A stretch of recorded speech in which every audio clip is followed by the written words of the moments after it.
जय हिंद प्यारे दोस्तों, मैं प्रकाश अवस्थी कानपुर वाला। प्यारे दोस्तों, आज पढ़ेंगे हम लोग एक सेट जो कि एसएससी एमटीएस 2024 का है और 1/10/2024 शिफ्ट नंबर 1 है। सेशन को स्टार्ट करने से पहले बता दें, इसकी सॉल्यूशन पीडीएफ टेलीग्राम में मिल जाएगी। पहला क्वेश्चन कहता है इसका औसत ज्ञात कीजिए। एक सिंपल सरल डेटा है, उठा के जोड़ो और 5 से भाग दो। ठीक है, समझो 2 9 9 18 2 20 हासिल 2 गया, 2 2 4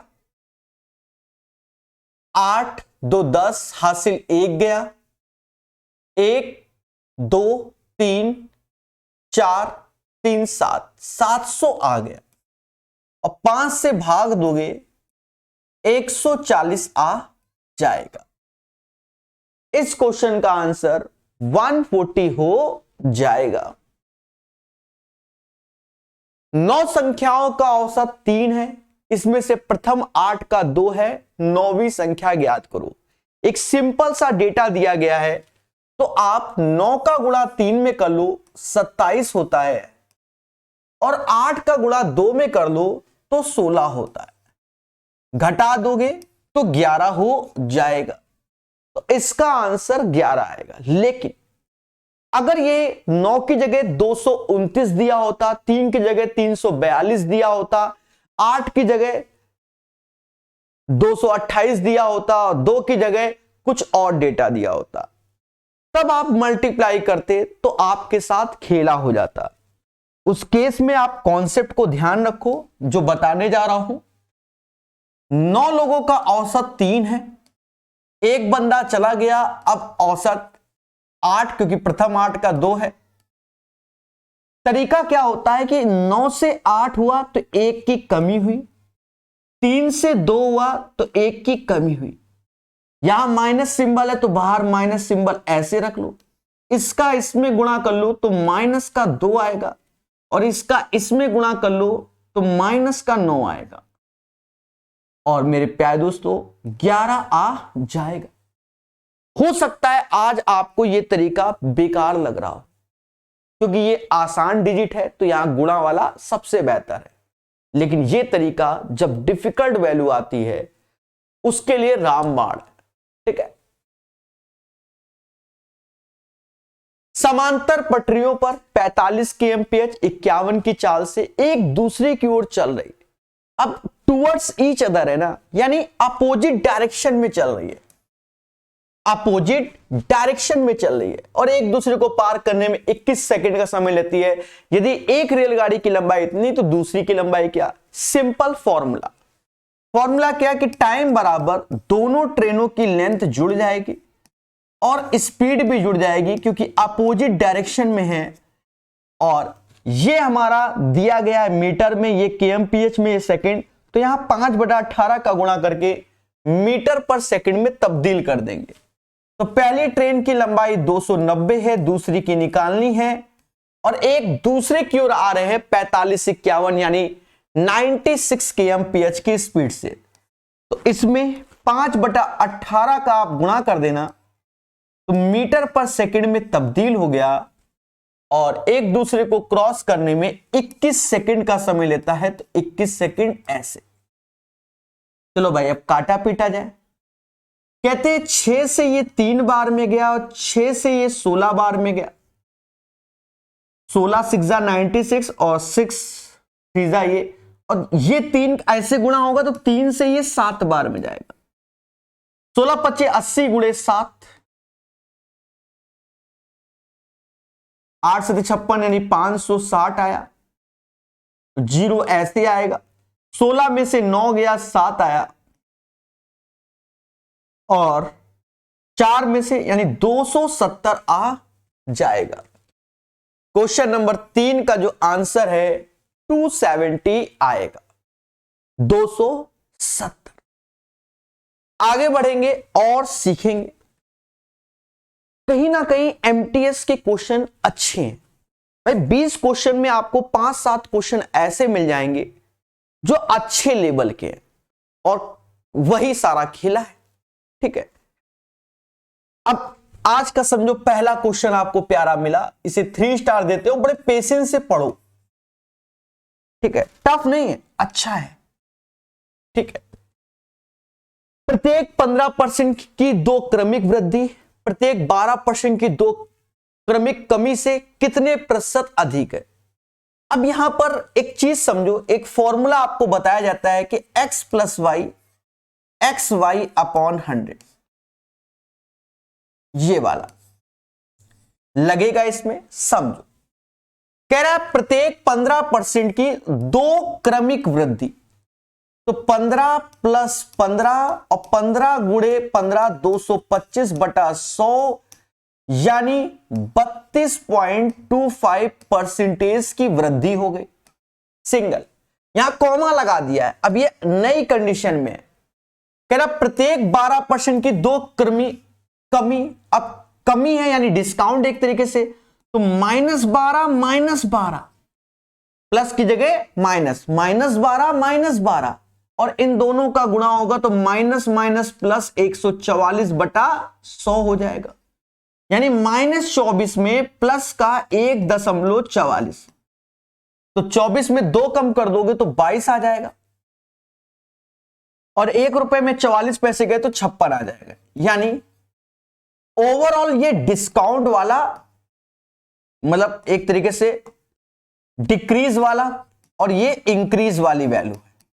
ठीक है, इंक्रीज और डिक्रीज की वैल्यू, सिंबल माइनस का नहीं लगाएंगे अब, क्यों? क्योंकि ऑलरेडी कंपैरिजन है। अब हमसे कहता है प्रतिशत अधिक है, कौन सा? इंक्रीज वाला, इससे कितना अधिक है ये बोला गया। तो 6 में से 5 गया 1 आया, 5 में से 6 गया 9 आएगा, 15 में से 6 गया 9, 11 में से 5 गया तो 6 आएगा, 11 में से 2 गया 9 आएगा, बस यही आएगा। और कंपैरिजन इससे है 22.56 से इंटू 100। तो मेरे दोस्त आंसर इसका ये हो जाएगा। सर ऐसे कैसे मार दिया? समझो, दशमलव हटाओ 2 जीरो लग जाएंगे, यानी 96900, और आप 2256 से जब भाग देने जाओगे तो 22 चौका 44, बाकी समथिंग आएगा, मतलब 22 चौका 88, और ये डेटा उसी के पास फिर जा रहा है, यहां 2 बार, यहां 3 बार, यहां 2 बार नहीं, यानी ये आंसर आएगा। ईमानदारी से आप भाग दे सकते हो या थोड़ा सा कॉमन सेंस लगा सकते हो। 22 और 96, तो 22 4 जा 88 और समथिंग जुड़ेगा तो वो 96 के नियरेस्ट पहुंचेगा। क्लियर है? तो ऐसे इस क्वेश्चन को आप अटेम्प्ट कर लेना, बढ़िया क्वेश्चन है। हाँ, एमटीएस के बच्चे के लिए तो काफी अच्छा क्वेश्चन है। रवि अपने गांव से कॉलेज 5 kmph की चाल जाता है और 4 की चाल से वापस आता है, यदि कुल मिलाकर 9 घंटे लगते हैं तो गांव, सिंपल क्वेश्चन है। यानी डिस्टेंस बराबर पहले की स्पीड, दूसरे की स्पीड, दोनों की स्पीड का योग और टोटल टाइम, क्योंकि जब भी कुल समय बोले तो वो टोटल टाइम। अच्छा, अब नए चलन में आधी आधी डिस्टेंस करके आ रहा है क्वेश्चन, जैसे रेलवे के पेपर में आधी आधी करके आया है कि आधी गया फिर आधी गया फिर टोटल, तो आधी यहां पर d/2, फिर कुल दूरी पूछे तो 2 का फिर इधर गुणा हो जाता है। समझ गए? तो करेंगे। तो इसका बड़ा सिंपल वे है, 5 ऐसे 4 ऐसे, 5 4 का योग 9 ऐसे, टोटल 9 घंटा, तो 5 चौका 20 इज द राइट आंसर। दोस्तों अगर आपकी इच्छा ऐसी नहीं है तो आप ऐसे कर सकते हो कि d डिस्टेंस 5 की स्पीड से आता है और d डिस्टेंस 4 की स्पीड से वापस आता है, और ओवरऑल 9 घंटे का समय, t1 plus t2 total time, तो 4d 5d यानी ऊपर हो गया 9d और नीचे हो गया 20 बराबर 9, तो भी आपका आंसर आ जाएगा। ए ने 3 वर्षों के लिए 7% वार्षिक साधारण ब्याज पर इतने की धनराशि उधार ली और बी ने साधारण ब्याज पे समान धनराशि पहले वर्ष के लिए 9%, दूसरे के लिए 8%, तीसरे के लिए 7% उधार ली। ए और बी द्वारा भुगतान किए गए कुल साधारण ब्याज की गणना करो, यानी टोटल सिंपल इंटरेस्ट निकालना है। सरल क्वेश्चन है, ठीक है। सरल कैसे? 7 या 21% ब्याज, क्योंकि दोनों के लिए प्रिंसिपल सेम है, मतलब ये जो प्रिंसिपल है वो ए के लिए भी सेम है और बी के लिए भी सेम है, लेकिन ए क्या कर रहा है, सीधे 7 या 21% ब्याज दे रहा है, साधारण ब्याज दे रहा है। और बी क्या कर रहा है कि पहले 9%, फिर 8%, फिर 7%, जोड़ लो, 9 8 7 कितना होता है, 8 त्रिका 24% ब्याज देता है। और हमको ओवरऑल ब्याज चाहिए, तो दोनों के लिए प्रिंसिपल सेम है, तो ये जुड़ जाएगा। यानी जो भी प्रिंसिपल है 89500 और उसका 21 और 24 यानी सिर्फ 45% निकालना है। परसेंटेज 2 जीरो की बली मांग लेगा, 895 में 45 का गुणा करना। देखो पहला तो यूनिट प्लेस पे 5 आना चाहिए, पहला ऑप्शन गलत हो गया, पहली बात। फिर 45 9 का मल्टीपल होता है, 45 किसका? 9 का। 7 5 12, 6 18, ये 9 का है, सभी 9 के मल्टीपल बना रखे हैं। यानी पेपर वाला चाहता है कि चुपचाप अब इसको कैलकुलेट करो, इसके जो डिजिटल समम का प्रोसेस है ना, सममो माया है उसका कहना है, चुपचाप गुणा करो। तो भाई करेंगे।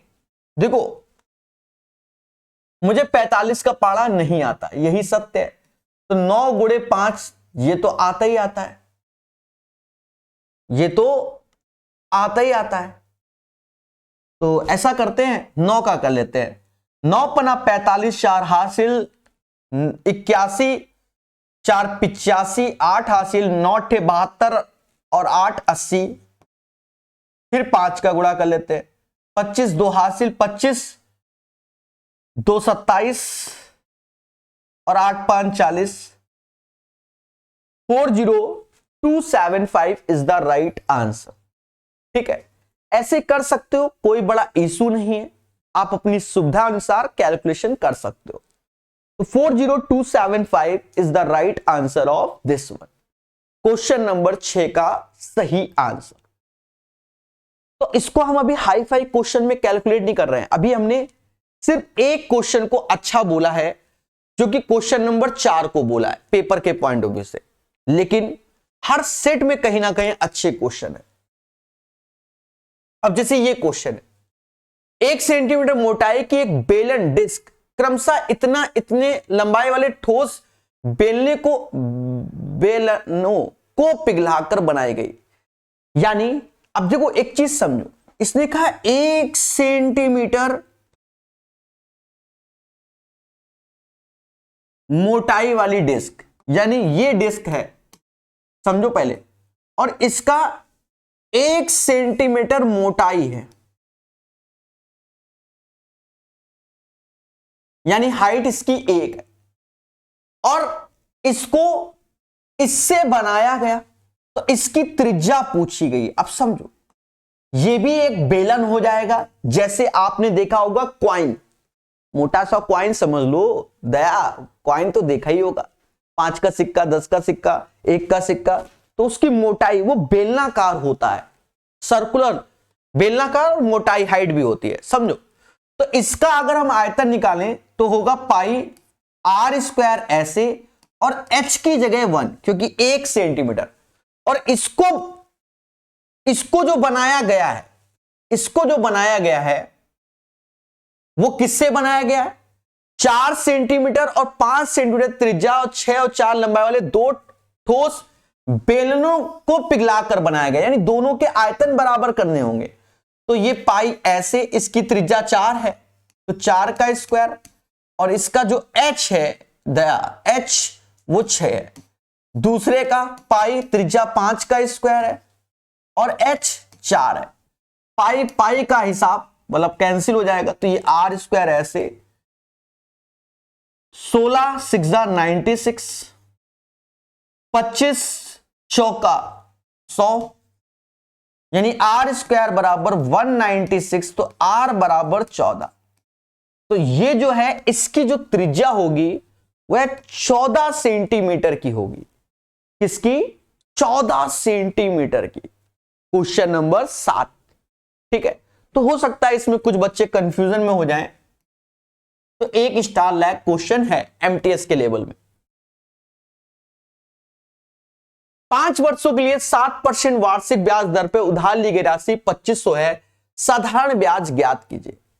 साधारण ब्याज ज्ञात, तो सिंपल है भाई, साधारण ब्याज क्या, SI is equal to PRT by 100 और R और T का गुणा बटा 100, तो रेट इंटू टाइम, तो प्रिंसिपल है 2500 रुपीज और रेट इंटू टाइम का गुणा कर लो 7 पना 35%, परसेंटेज 2 जीरो की बली मांग लेता है। 25 पंजा 125, 12 हासिल, 75 12 87, यानी राइट आंसर 875 हो जाएगा। क्वेश्चन नंबर 8 का सही आंसर। चलिए अब एक प्यारा क्वेश्चन आपके सामने, मैं इसको 2 बार बताऊंगा, ठीक है, और आपको समझ में आएगा। याद रहे जो भी क्वेश्चन अच्छे होंगे उन्हें हम पेशेंस के साथ बताएंगे, ठीक है, ये नहीं कि हवा में उड़ा दें। देखो क्योंकि हम सीखने के लिए आए हैं, अगर हम भाषा वाला, बड़ी भाषा वाला क्वेश्चन को स्मूथ वे में नहीं बना पा रहे हैं तो कहीं ना कहीं हमारी तैयारी में कमी रहती है। ठीक है, पहले बेसिक तगड़ा होना चाहिए। ठीक है, पेपर में कभी कभी क्या होता है कि शॉर्टकट नहीं काम कर रहा होता, माइंड नया क्वेश्चन झोंक देता है, तो कम से कम कलम चलाने की कला आती है तो बन जाता है। पढ़ते हैं पहले बेसिक से। एक समूह में कुछ छात्रों का औसत इतना है, तो माना x छात्रों का औसत 72 है, तो x गुणे 72, जो बोलता जाए बस करते जाओ भाई, टोटल ये हो जाएगा ना। हमने माना x छात्र हैं, औसत 72, टोटल ये कह रहा प्रत्येक 76 केजी औसत वाले 11 छात्र समूह छोड़ गए। तो कितने छात्र छोड़ गए? 11 छात्र, जिनका औसत था 76 केजी। फिर कह रहा प्रत्येक 79 केजी औसत वाले 5 छात्र समूह में शामिल हो गए। कितने छात्र आ गए? 5, और औसत क्या था? 79। तो देखा जाए ओवरऑल जो खिलवाड़ हुआ है बच्चों में, पहले समझो खिलवाड़ क्या हुआ है, पहले ये समझो। खिलवाड़ ये हुआ कि शुरुआत में x लोग थे, 11 लोग छोड़ के चले गए और 5 लोग आ गए, तो ओवरऑल औसत ये हो गया नया आपका। तो कहता है समूह में छात्रों का औसत वजन इतना कम हो जाता है। तो समूह में शुरुआत में 72 था, अब उसमें 0.6 केजी कम हो जा रहा है, यानी नया औसत 72 में 0.6 कम कर दोगे तो 71.4 आ जाएगा। तो कह रहा समूह में शुरुआत में कितने छात्र थे, तो x का मान निकालना है, बस ये कैलकुलेशन है। पेशेंस है तो बनेगा, मेरे अंदर है, देखना कितनी स्मूथ वे में बनाएंगे। देखो ऐसे ज्यादा 72x ऐसे लिख देंगे, 6 ऐसे, 7 6 13 ऐसे, 836 हो जाएगा 11 का गुणा करने पे। अब इतना तो सबको आता है, 9 पना 45, 4 हासिल, 35 4 39। ये वैल्यू x माइनस 6 है, ये पूरी वैल्यू 11 में से 5 गया तो x माइनस 6 है, तो x माइनस 6, तो x में 71.4 का गुणा और माइनस 6, तो 6 में 71.4। ठीक है, कोई दिक्कत नहीं, बात समझ गए। x माइनस 6 था ना, तो दोनों में गुणा हो जाएगा, और यही चालो तो 6 का गुणा करते हुए लिख लो। 6 चौक को 24, 2 हासिल, 6 2 8 और 7 6 42, ऐसे लिख लो। अच्छा अब ध्यान देना, ये डेटा और इस डेटा में, तो यहां आएगा 0.6x ऐसे। अब सब डेटा उधर ले जाओ, तो इन दोनों को घटाते हुए लिख लेते हैं। पहले तो इनका डिफरेंस, और इधर प्लस में आ जाएगा, 6 में से 5 गया 1 आएगा, 13 में से 9 गया 4 आएगा, और 7 में से 3 441 आएगा, और माइनस का अब हमें 428.4 करना है, तो 60 पैसे तो आ ही जाएगा। 60 पैसे आ ही जाएगा 1 रुपए। अब 40 में से तो ये 12.6 आ गया और ये 0.6x आ गया। दशमलव हटाओ, यहां से भी हटाओ, 6x बराबर 126 के, तो x बराबर 21 के आ जाएगा 21। कैसे भाग दोगे? 21। शुरुआत में 21 लोग थे, तो ये कैलकुलेशन आपको एग्जाम सेंटर में करनी पड़ेगी एज ए फ्रेशर अगर गए हो, लेकिन कॉन्सेप्ट तगड़े हैं और क्वेश्चन बनाना आता है, तो ये मेहनत आपको करनी पड़ेगी। ठीक है, अब मुद्दा ये आया, सर हमने तो 2 साल तैयारी की, 4 साल तैयारी की, तो हमारे अंदर तो कुछ डेवलप होना चाहिए। ऑटोमेटिक डेवलप होगा, चिंता क्यों कर रहे हो? तो इस क्वेश्चन को अब हम फिर से करेंगे, क्वेश्चन नंबर 3 को। अब सुनो, एक समूह में कुछ छात्र जिनका औसत 72, तो जो एक्सपर्ट बच्चे वो ऐसे फिर लिखते हैं कि x लोग थे, 72 हैं। हाँ, डेटा तो लिखना ही पड़ेगा क्योंकि बार बार तो स्क्रीन पे नहीं जाओगे। फिर कह रहा प्रत्येक 76 केजी औसत वाले 11 छात्र समूह छोड़ देते हैं। तो 11 छात्र समूह छोड़ते हैं जिनका औसत 76 था। उसकी जगह प्रत्येक 79 केजी वाले 5 आ जाते हैं, तो 5 छात्र आ जाते हैं, औसत 79 है। और फिर कहता है समूह में छात्रों का औसत ओवरऑल जो इफेक्ट पड़ रहा है उसमें 0.6 केजी एवरेज में हमारा कम हो रहा है। ओवरऑल एवरेज में इतना कम हो जा रहा है, तो जो एक्चुअल था उसी में कम हो रहा है। तो हमें समूह में शुरुआत में कितने छात्र थे ये बताना है। देखो मैंने यहां सिर्फ क्वेश्चन लिखा है, कुछ और नहीं लिखा। कैलकुलेशन अब हम करेंगे। अब सुनो, इतना तो भगवान ने कॉमन सेंस दिया है कि x लोग थे, अगर 11 गए 5 आए तो x में से 6 लोग कमी हुए ना। नहीं समझे? मेरे परिवार में x लोग थे, 11 लोग नाराज हो गए और उनकी जगह 5 नए लोग आ गए, तो 6 लोगों का तो लॉस हो ही गया ना। यानी जो अभी खेला होगा वो x-6 का डेटा निकल के आएगा, x-6 का, क्योंकि जो नया औसत आ रहा है वो x-6 का आ रहा है, आएगा मतलब उससे निकल के आएगा ओवरऑल। तो इतना एवरेज कम हो गया, तो ओवरऑल इतने लोगों पर ये चीज का इफेक्ट पड़ा 0.6 केजी का। समझ गए? पहली बात तो क्लियर है, कोई दिक्कत? मेरे घर में x लोग थे, -11 + 5। अब सुनो, हमने माना पूरे समूह का औसत 72 ही था, लेकिन जब इधर गए 76 लोगों में तो 4 की वृद्धि थी, 72 से 4 की वृद्धि, तो 44 हमारा माइनस का, क्योंकि 72 होना था पर 76 वाले गए लोग, ठीक है, वो भी 11 लोग चले गए, तो यानी माइनस का 44 हो गया।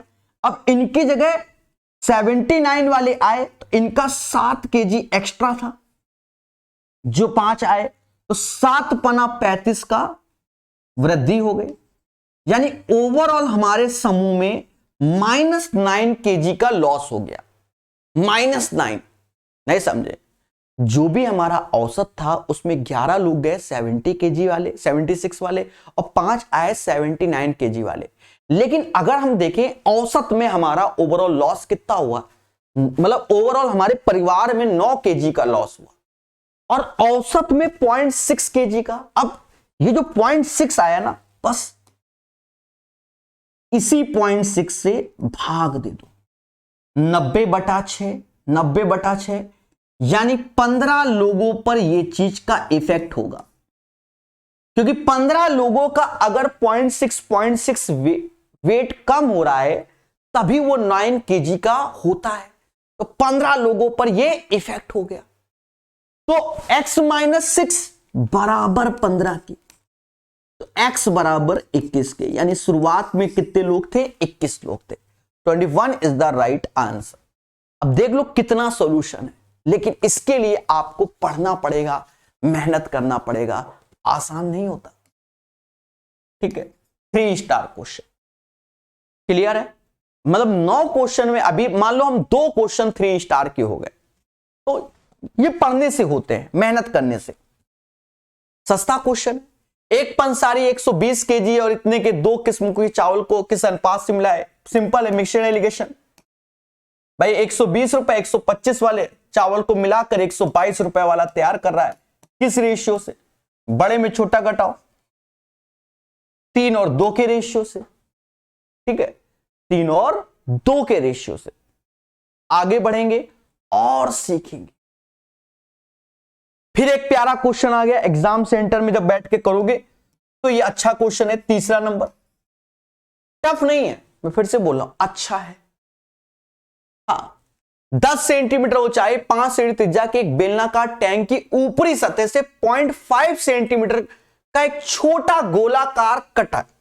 अब यहां पर जब गोलाकार पढ़ते हैं ना तो हमारे दिमाग में क्या आता है, स्फीयर आता है, स्फीयर आता है।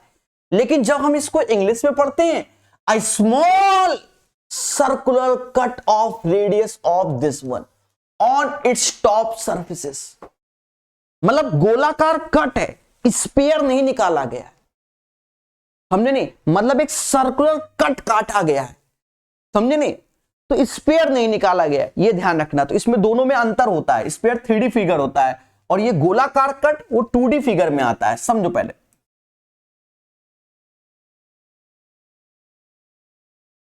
ये चीज अभी समझना दया।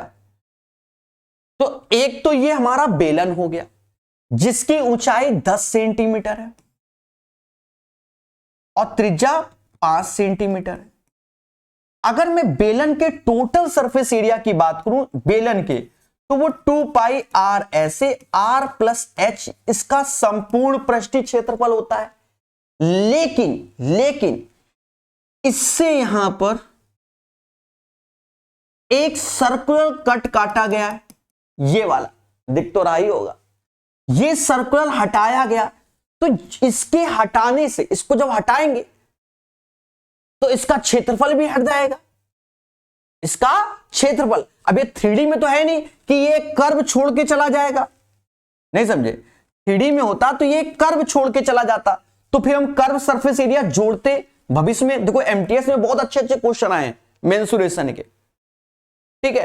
तो कहने का मतलब इसके टोटल सरफेस एरिया से जो ऊपर से हमने कर्व हटाया है, मतलब एक सर्कुलर कट हटाया है, a small circular cut of radius on its top surfaces, उसको हमने क्या कट कर दिया, हटा दिया, तो उसका क्षेत्रफल भी हमें हटाना पड़ेगा और उसका क्षेत्रफल होगा पाई r1 का स्क्वायर। बस हो गया, खत्म बात। इससे पाई कॉमन ले लीजिए, पाई कॉमन ले लोगे, अब 2r, तो r तो इसका 5 दूना 10 ऐसे, r प्लस h इन दोनों का योग तो 15 हुआ। R1 छुटके की त्रिज्या हमको दी गई है 0.5, ठीक है, मीटर, सब कुछ मीटर में चल रहा है, तो 0.5 का स्क्वायर, इसका 0.5 का स्क्वायर 25 पैसे, जिसे हम 1/4 बोलते हैं। 150 चौका 600 में से एक गया, 599/4 पाई। ऑप्शंस पे ध्यान देकर, वरना आप पाई का गुणा कर दोगे, बाद में आंसर सब पाई में है, आंसर ये आएगा। तो ये प्यारा क्वेश्चन है एमटीएस के बच्चे के लिए, ठीक है, समझ में आया। चले, 20 रुपए में एक वस्तु को बेचकर एक विक्रेता 10% लाभ अर्जित करता है, वह अपना विक्रय मूल्य कितना बढ़ाना चाहिए ताकि 20% का लाभ हो? सिंपल है, समझो भाई, 10% का मुझे लाभ होता है जब मैं किसी वस्तु को 20 रुपए में बेचता हूं, यानी 110%। भाई प्रिंसिपल तो अपने आप में 100% है, उससे तो कोई लेना देना नहीं है। हम 110% में किसी वस्तु को बेच रहे हैं तो मुझे 20 रुपए का लाभ हो रहा है। अब हमसे कहता है कि प्रभु कितना यहां से बढ़ाना चाहिए, कितना यहां से बढ़ाना चाहिए, यानी एक वैल्यू की बात कर रहा है कि मुझे 20% का लाभ हो जाए, 120% हो जाए, पर बढ़ाना चाहिए। तो हमारा क्वेश्चन 110 से 120, यानी सिर्फ 10% की वैल्यू निकालनी और कुछ नहीं। यानी इसमें अगर मैं 11 से भाग दे दूं तो 20 में भी 11 से भाग दे दूं, बस यही आंसर। 11 एकम 11, फिर 90 आया, 88 का 8 आएगा, फिर 20 आया, यानी ऐसे करके 1.81 एंड सो ऑन, ठीक है, 81 82, तो ये आंसर हो जाएगा, ठीक है, 20/11। समझ गए? फिर सुनो, 11 एकम 11, फिर 90 आया, 90 आया तो 88 आएगा 8 बार में, फिर 20 आया तो एक ही बार में जाएगा, फिर आगे तो वो बढ़ा के लिख देते हैं, तो 1.82 is the right answer of this one. समझ गए? चलिए कुछ बच्चों के लिए ये क्वेश्चन भी अच्छा होगा। हाँ, कोऑर्डिनेट का है, वो कह देंगे क्षेत्रफल कैसे निकालें। देखो, चाहे ट्रायंगल के कोऑर्डिनेट्स दिए जाए, चाहे क्वाड्रिलेटरल के, चाहे पेंटागन, ऑक्टागन, नोनागन, डेकागन, किसी का भी दे दे, आप एक ही फंडे को तैयार रखो। क्या? क्षेत्रफल निकालने के लिए 6, -3 डायग्राम कुछ नहीं बनाना, ना किसी टीचर के शॉर्टकट में आदत डालो। -4, -2, 3, 1, 5, 0, और जो पहली वाली वैल्यू है उसे बाद में लिख दी जाती है, समझना। और अब हम एरिया निकालते हैं, तो 1/2 ऐसे मॉड में, क्योंकि एरिया कभी निगेटिव नहीं होता। ठीक है, अब देखो क्या करते हैं, क्रॉस मल्टीप्लाई, ये आदत डाल लो। तो क्रॉस 6 दूनी 12, जो कि माइनस का आएगा, ये माइनस माइनस प्लस, और एक माइनस का सिंबल, नहीं समझे, माइनस माइनस प्लस, तो ये 12 हो गया, और माइनस का सिंबल, समझ गए। तो ये -12, वो समझ गए होगे आप, इतना सबको मालूम है, बचपन से पढ़ लो। इसका गुणा तो -4, लेकिन 3 दूना 6 माइनस का, और माइनस माइनस प्लस, प्लस का 6, ये 0, ये -5, ये -15, और वो 0। अब इसको खेल जाओ, ये -24 हो गया, -20, -44 हो गया, 48 हो गया माइनस का, और -48 में 6, तो माइनस का 42 हो गया, और बटा 1/2, यानी 21 इज द राइट आंसर। 42/2, 21 इसका राइट आंसर आ जाएगा। है ना आसान? बोलो बोलो। तो ये आदत डालनी है आपको, तो आपको बेनिफिट होगा। क्वेश्चन नंबर 13, तो कुछ बच्चों के लिए इसमें खेला होगा। ठीक है, क्वेश्चन नंबर 14 अच्छा है, बहुत डीआई इस पैटर्न की आती है, बहुत आती है डीआई, ये तो सस्ती वाली है और आपको समझ में आ जाएगा। पहले इसमें कॉन्सेप्ट को समझो। देखो, जनरली क्या है कि 30% प्रॉफिट, पहले पेन रख रहा हूं, इसको समझाता हूं, पहले समझो। जो इस टाइप की डीआई मार्केट में आ रही है उसको पहले समझना। हम कोई बिजनेस में पैसा इन्वेस्टमेंट करते हैं, मान लो हमने किसी बिजनेस में 600 करोड़ रुपया लगा दिया, तो 600 करोड़ मेरा एक्सपेंडिचर है, और अब मैंने इस पे 30% का लाभ कमाया, तो जो टोटल रेवेन्यू आया, जो टोटल पैसा, इस 600 करोड़ का 30% यानी 130%, यानी जो हमारे पास पैसा अब आ रहा है वो 130% आ रहा है, और उसमें से 100 से जितना अधिक है 30% एज ए मेरा प्रॉफिट, 100% मेरा एक्सपेंडिचर। ये होता है इस क्वेश्चन का लॉजिक, हमेशा याद रखना। ठीक है, बहुत आ रहा है आजकल, बड़े प्यार समझाएंगे। कहता है जिस वर्ष कंपनी का प्रतिशत लाभ अधिकतम था, तो इसमें प्रतिशत लाभ अधिकतम कौन सा है? तो भगवान कह रहा है यही है, देखो 30 सबसे बड़ा है, तो यानी 30% अधिकतम लाभ है, और उसने 600 करोड़ रुपया एक्सपेंडिचर किया, वह। अब सुनना, मैं कोई बिजनेस कर रहा हूं, मैंने 600 करोड़ रुपया लगा दिया, अब मुझे 30% लाभ हो रहा है, तो किस पे होगा? 600 पे ही तो होगा। बोलो बोलो। तो अब मेरे पास टोटल आमदनी कितनी हुई उस वर्ष? कंपनी की आमदनी कितनी हुई? कंपनी की आमदनी, यानी 600 करोड़ रुपया मैंने लगा दिया किसी बिजनेस में, तो मेरी तरफ से तो 100% लग गया, जो कि 600 CR लगा दिया। बोलो हाँ। मैं अपने जीवन में 6 करोड़ नहीं कमा पाऊंगा, तो 600 करोड़ तो बहुत बड़ी बात हुई। मैं जनरली बात बता रहा हूं, ठीक है। आप कहीं से भी जोड़ लो। अब ये सोच रहे होगे सर आप तो ऐसी बात कर दियो, मान लीजिए मैं एक महीने में 1 लाख रुपए कमाता हूं, मोटा मोटा एक महीने में 1 लाख मान लीजिए, तो 1 साल में 12 लाख, 10 साल में 1 करोड़ 20 लाख। पहले बात सुनो, 6 करोड़ रुपया के लिए कितने साल? 50 साल। 50 साल क्या नौकरी कर पाएंगे? मतलब मोटा मोटा आप समझो, ठीक है। खर्चे भी तो होते, समझे नहीं? 50 साल आदमी 30 साल 25 साल से तो कमाना चालू करता है, जनरली बता रहा हूं। तो 100% बराबर 600 करोड़ रुपया, ठीक है। 600 करोड़ रुपया मैंने बिजनेस में लगा दिया मोटा मोटा, और अब कह रहा है टोटल रेवेन्यू, तो 30% मैंने इस पे लाभ कमाया, यानी 30% लाभ, तो अब 130% टोटल आमदनी होगी। बस 130% निकालो, खत्म बात, फर्जी क्वेश्चन। आप मोटा मोटा देखो, इसमें 6 का गुणा हो रहा है तभी तो 600 आ रहा है, इसमें भी 6 का कर लो, 13 78, 780 CR। तो कई बच्चे इसको समझ नहीं पाते हैं, और तरीका आप समझ गए, 14 का राइट आंसर। बोलो मुस्कुरा के। चलिए आगे बढ़ेंगे और सीखेंगे। क्या वर्ष 2018 से 22 तक प्याज का उत्पादन दर्शाता है? इस अवधि के दौरान औसत उत्पादन को ध्यान में रखते हुए उन वर्षों की संख्या ज्ञात करो जिनमें उत्पादन औसत अधिक था। यानी हमें यह डेटा जो दिया गया है, हमने यहां लिख दिया है, ऊपर ब्लैक से लिखा है, पीपीटी में मिल जाएगा, तो इसका हमें औसत पहले निकालना है, फिर कितना अधिक है। तो अब जोड़ो, 5 6 11 1 12 12 6 18 2 20 2 हासिल, 8 2 10 2 12 12 3 15 15 7 22 3 25 2 हासिल, 6 2 8 16 16 5 21 21 4 25 25 7 32 3250 रुपए। 5 साल है, 5 से भाग दोगे, 5 से भाग दोगे, 650 रुपया ऑन एन एवरेज आ जाएगा। अब 650 से ज्यादा कौन सा है? 876 ज्यादा है एक, और 785 ज्यादा है दो, बाकी कोई 650 ज्यादा है। तो हमसे कह रहा उन वर्षों की संख्या जिनमें उत्पादन औसत से अधिक रहा, यानी 2 होंगे। 2 इज द राइट आंसर।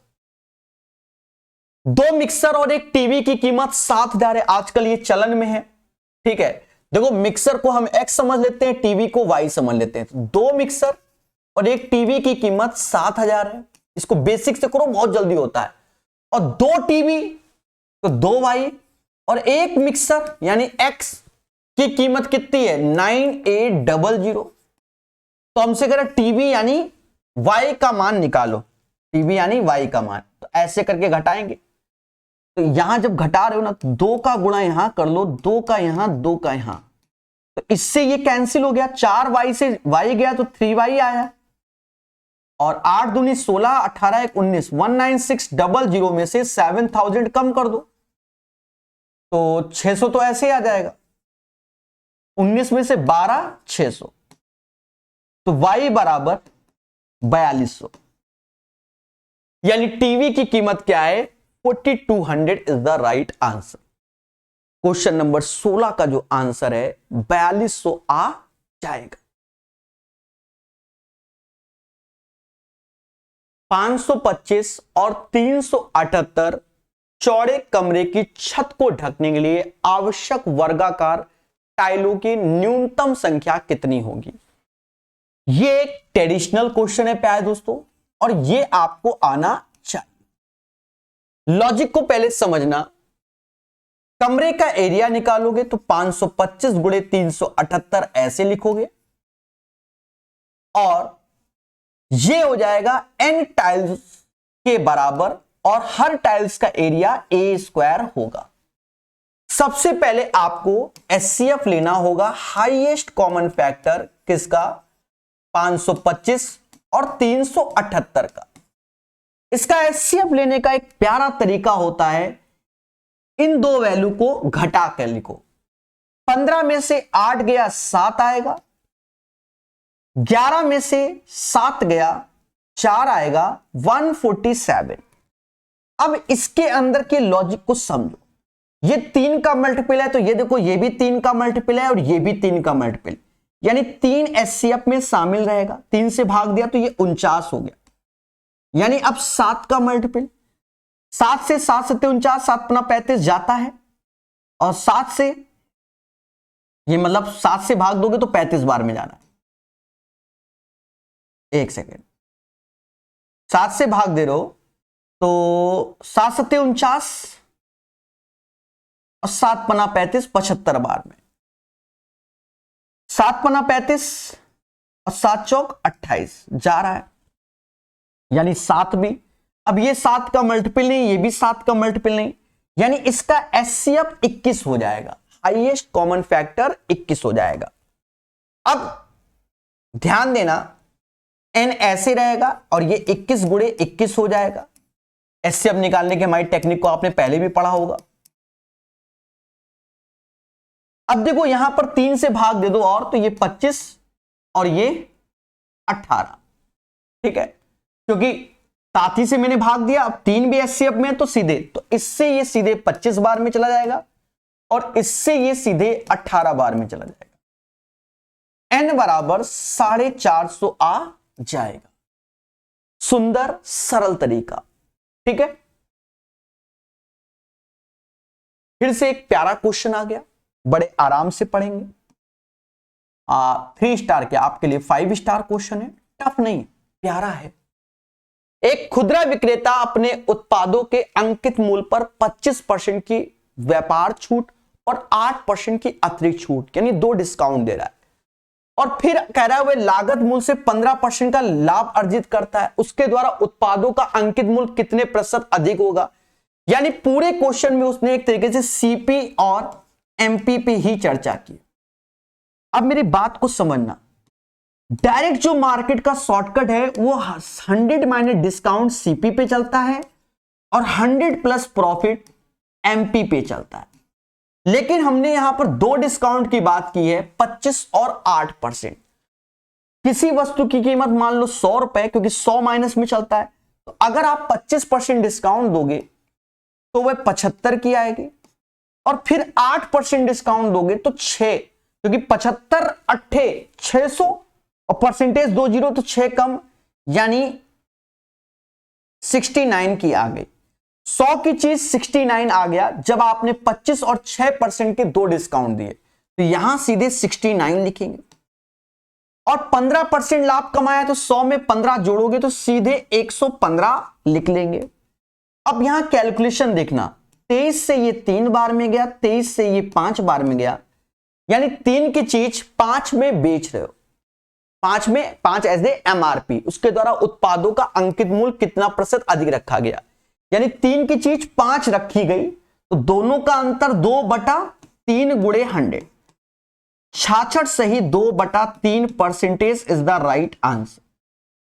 तो एक सुंदर सरल क्वेश्चन था, बता दिया है 5 स्टार, क्योंकि ये चीज आपको याद रखनी पड़ेगी, 100 माइनस डिस्काउंट और 100 प्लस प्रॉफिट, ठीक है। चलिए आगे बढ़ेंगे।